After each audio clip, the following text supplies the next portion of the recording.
আসসালামু আলাইকুম। লোকালয় বার্তা থেকে সংবাদ পাঠ করছি আমি ফারজানা নূপুর। জাতীয় নাগরিক পার্টি এনসিপি রাজারহাট উপজেলা অফিস উদ্বোধন করেছেন সদস্য সচিব আক্তার হোসেন। আমাদের রংপুর ব্যুরো প্রধান মোহাম্মদ ইউসুফ খানের পাঠানো তথ্য এবং ভিডিও চিত্রে বিস্তারিত। 9 জুন সোমবার বিকেলে রাজারহাট উপজেলা জাতীয় নাগরিক পার্টি এনসিপির কার্যালয়ে উদ্বোধন শেষে জাতীয় নাগরিক পার্টির সদস্য সচিব আক্তার হোসেন বলেন, রাজারহাট উপজেলা শাখার কার্যালয় উপজেলাবাসীর সকল সমস্যার সমাধানের কেন্দ্রবিন্দু হয়ে উঠতে পারে।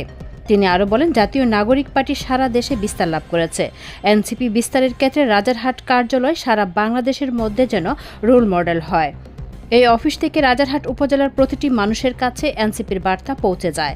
একই সাথে আমাদের ডক্টর আতিক মুজাহিদ ভাইয়ের যে দীর্ঘদিনের সংগ্রামের কথাগুলো আছে তা যেন দিক নির্দেশন আছে, সেগুলো যেন এই অফিস থেকে প্রচার করতে পারে জাতীয় নাগরিক পার্টির সদস্য সচিব আক্তার হোসেন।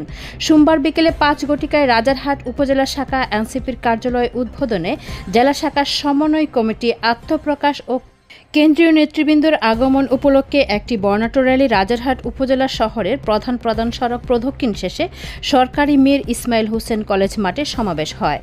উদ্বোধনী অনুষ্ঠানে বিশেষ অতিথি হিসেবে উপস্থিত ছিলেন জাতীয় নাগরিক পার্টির যুগ্ম আহ্বায়ক ডক্টর আতিক মুজাহিদ, জাতীয় নাগরিক পার্টি রাজারহাট উপজেলা প্রধান সমন্বয়কারী মহিবুল হক বসুনিয়া, যুগ্ম সমন্বয়কারী রায়হান রাজা সহ অন্যান্যরা। উদ্বোধন এনসিপির কার্যালয়টি রাজারহাট নাজিম খান সড়কে সরকারি মীর ইসমাইল কলেজ মোড় সংলগ্ন অবস্থিত। ধন্যবাদ লোকালয় বার্তার সঙ্গে থাকার জন্য।